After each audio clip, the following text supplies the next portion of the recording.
happen. It needed to happen. And it was just so much going on in LA, in the city at that time, with just white people just stepping on our necks and we just sitting back letting this shit happen.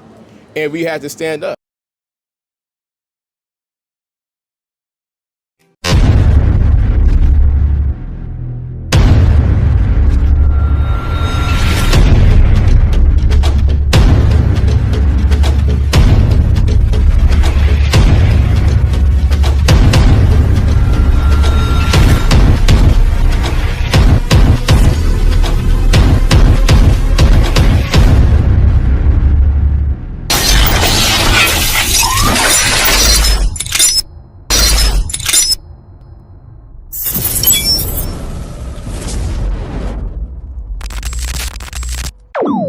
About humanity, putting truth in these lines, while they busy feeding lies.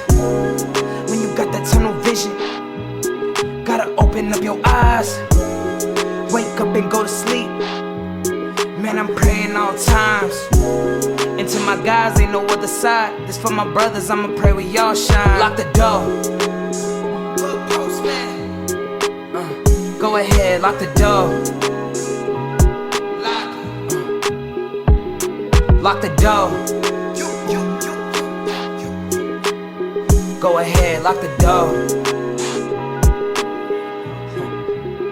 Yeah, you already know.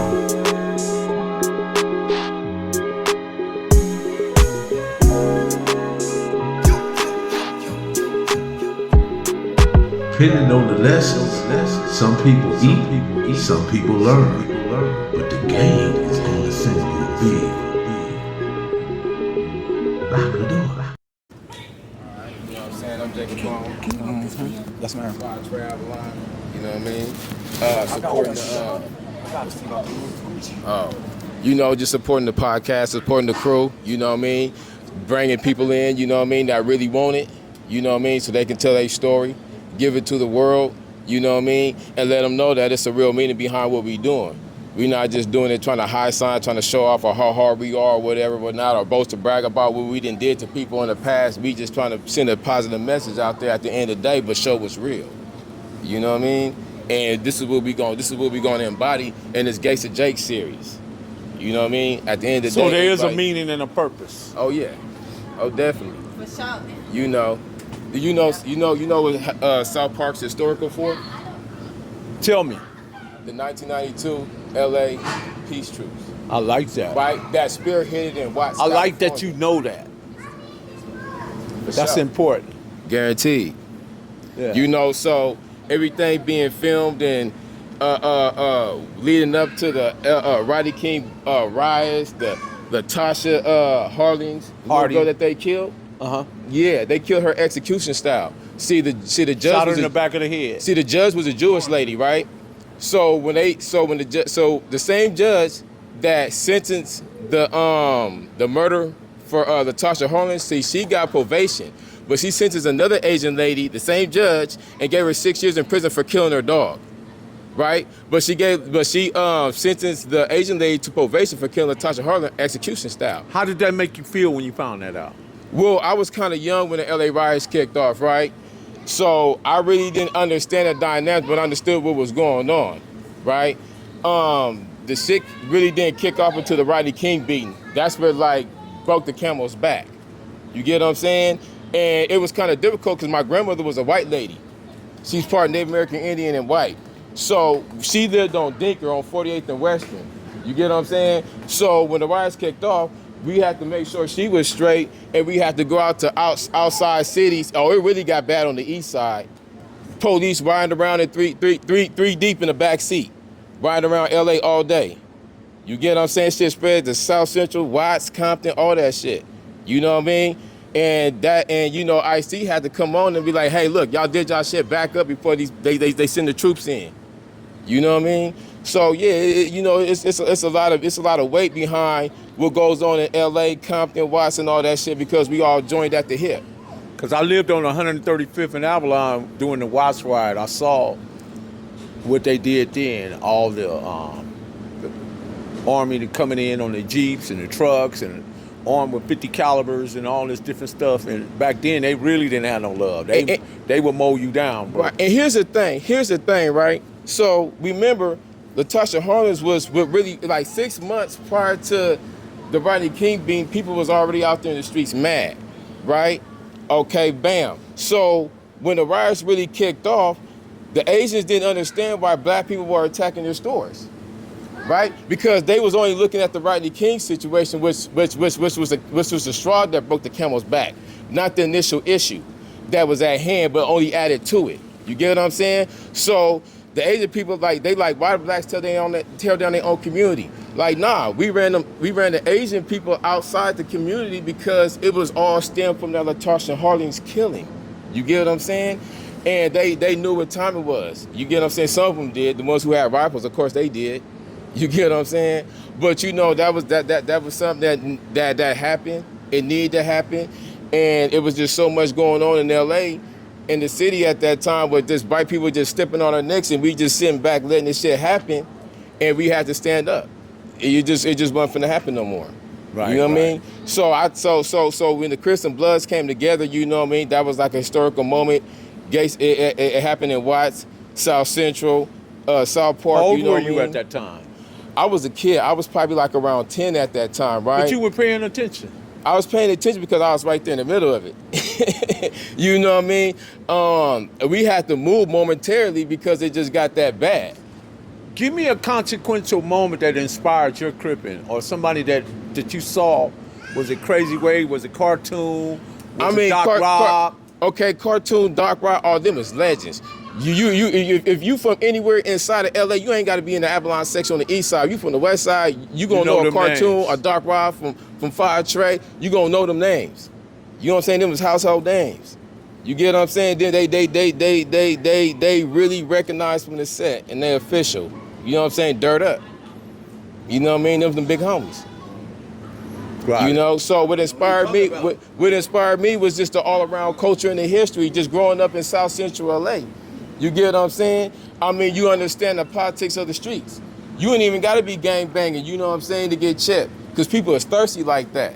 You know what I'm saying? They beyond the bullshit, they thirsty.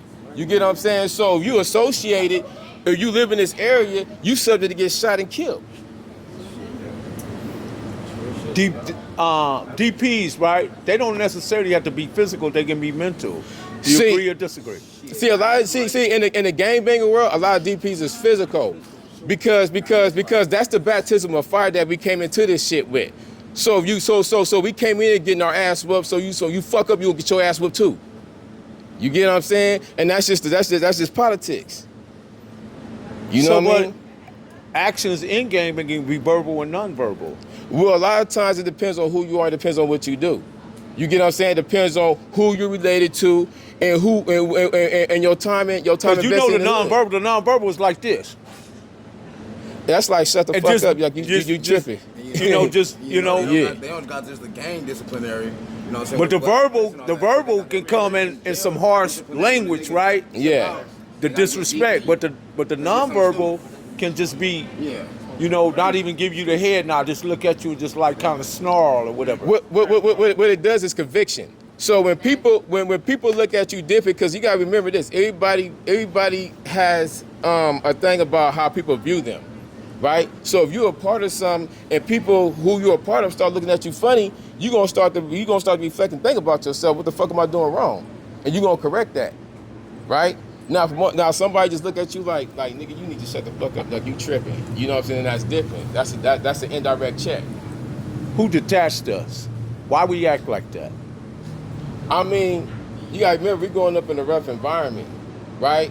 And a lot of things is verbal, a lot of things is nonverbal, right? Like, you can look at somebody at a gas station. If you know he a wolf and he know you a wolf, the only thing that can happen is something very bad.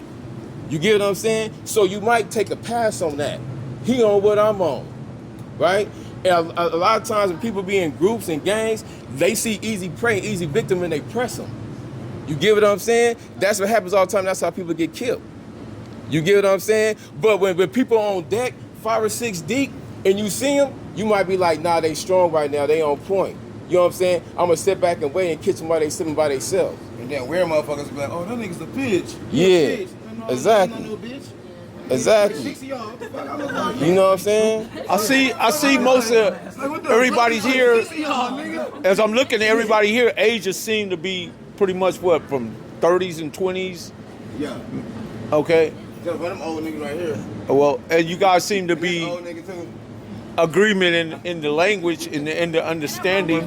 Because what about this? Yeah.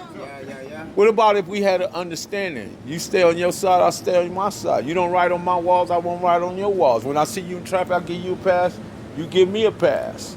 And if there's a problem, I get the old niggas on the phone. You know what I call that? Y'all niggas don't listen to the old niggas no more. Why? They Listen, I call that a cool. Listen, what I call that? I call that a cooling off period, right? Because when they say the war didn't cease, it's never really ceased, right? Well, this is a cooling off period because you still have people that have animosity that just ain't gonna let it go, and people be secretly head hunting. And that's what the Gangsta Jake story is about. Straight up. Down. If you don't want to stop Straight Gangsta, up. they're gonna kill you off. That's what the Gangsta Jake story is all about. But remember, there is a message to the madness when it comes to the war. And I just want to let y'all know, this huddle ain't about gangs. It ain't about being in contrary to gangs. But Hey, I this need is that shot. actually So our go give me a shot. redemption. This is part of redemption. Because although Gangsta Jake has a wild story about killing off the people that's not down with the gang thing, and his thing is, you're dying anyway, so we might as well kill you off anyway and get it over with. Let's do an 18-month situation and be done with it. You feel what I'm saying? So, But let me say this, Nari. yes, sir. We grew up watching Al Capone, Legs Diamond, Machine Gun Kelly, Bob Barker, Judge Schultz, John Dillinger. We watched all them, right? Right. Those were gangsters, right? Yes, sir. Frank Nitty gangsters, right? Yes, sir. Step down, hands down. Right. Today's time, white people glorify and celebrate them. Why can't we have the same? Cali Finest, baby. Proof of grind all the time. Music money. Got a dollar sign. Hub City. I'm a street nigga. Streets fuck with me. I'ma keep pushing products to the fans get me. It's guap off top. Diamond Cartier. That nigga Wall won't give a broke.